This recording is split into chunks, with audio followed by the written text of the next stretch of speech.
One listener emails to us, Romans 9, the chapter Romans 9 has been mentioned almost 300 times in emails. Lots of questions about that chapter. Today, a question about why Calvinists so often speak of election of believers as unconditional, but the reprobation of the non-elect as conditional. It's a question today from Henry. Dear Pastor John, hello. In Romans 9, 10-13, Paul says God loved Jacob and hated Esau before either had done anything good or bad. I've heard many Calvinists say election has nothing to do with works alone, good or bad, present or foreseen. That's true and glorious. However, many of those same Calvinists say that when God predestines people to hell, He ensures that they are deserving of judgment due to their past sins. This sounds contradictory to me. If election is unconditional, why is perdition here so often presented as a conditional response? Let's put the key text in front of us and make sure we understand the question in context. Here's what Paul wrote in Romans 9:11-13. Though Jacob and Esau were not yet born and had done nothing, either good or bad. Really important. They had done nothing good or bad. In order that, now, Paul is explaining why he chooses the way he does. In order that God's purpose of election might continue, not because of works, but because of, and you might expect him to say because of faith. No, he says, not because of works, but because of Him who calls. Rebekah was told, the elder will serve the younger. As it is written, Jacob I loved, Esau I hated. Now, what Paul had said in verse 6, that was verses 11-13. What Paul had said in verse 6 was that the promises of God to Israel have not failed, even though many Jewish people are perishing, according to verse 3, being accursed and cut off from Christ. And the reason the promises of God to Israel have not failed, even though some are perishing, is that, quote, not all Israel is Israel. That is, the saving promises of God do not guarantee the salvation of every single ethnic Israelite, but only the true Israel. That's the point of verses 6-8.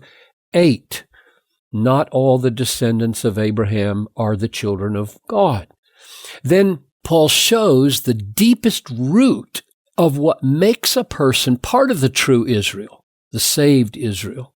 And that deepest root is God's unconditional election, meaning God's choice of one person and not another, not based on any good deeds or any bad deeds, not based on any good deeds or bad deeds. One person is chosen and not another. Chosen for what? Or choice for what? What choice are you talking about?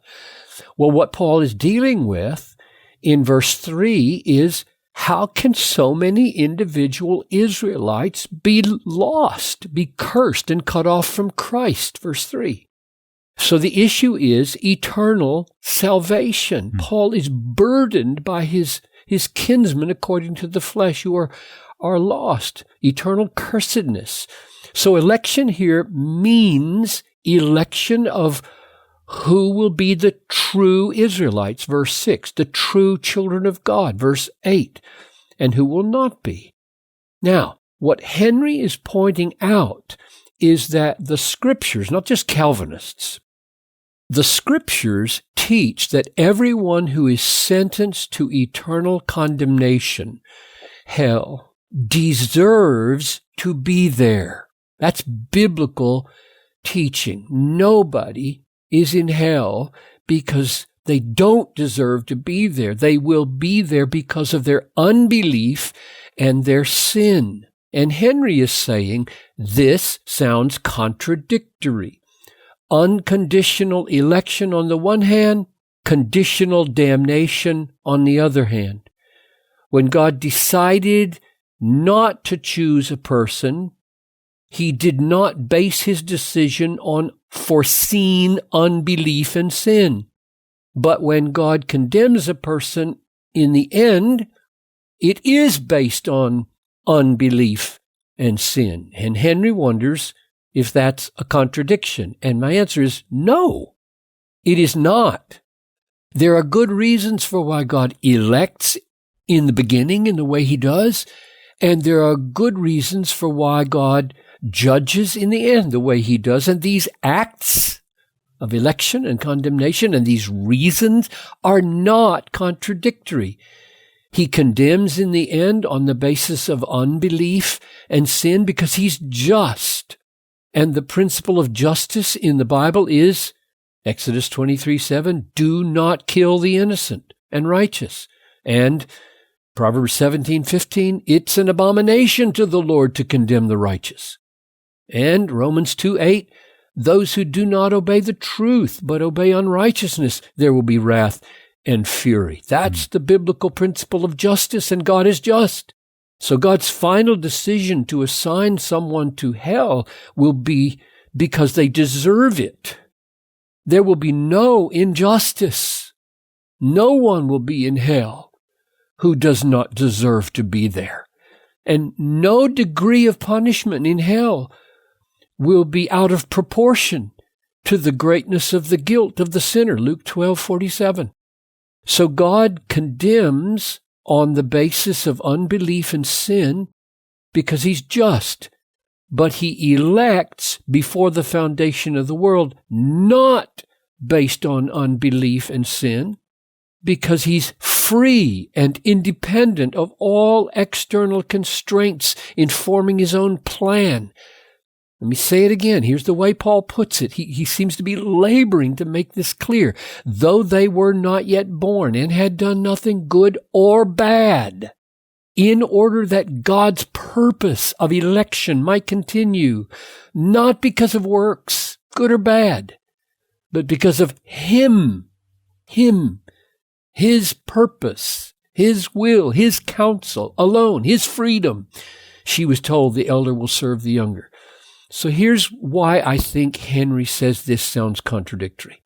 That God condemns on the basis of unbelief and sin, but he elects before the foundation of the world, not based on unbelief and sin.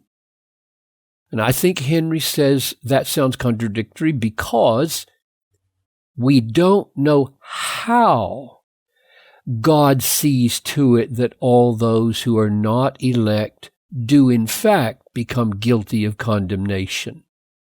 Let me say that again.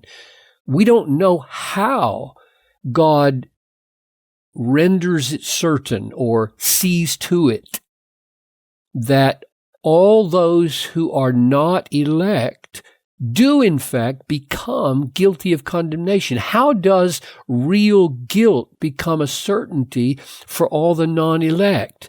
Which is another way of asking, how does a sovereign God govern the heart choices of all human beings, and yet those human beings be accountable for their heart choices? And I am happy to let that be one of the hidden things that belongs to the Lord. Deuteronomy 29:29.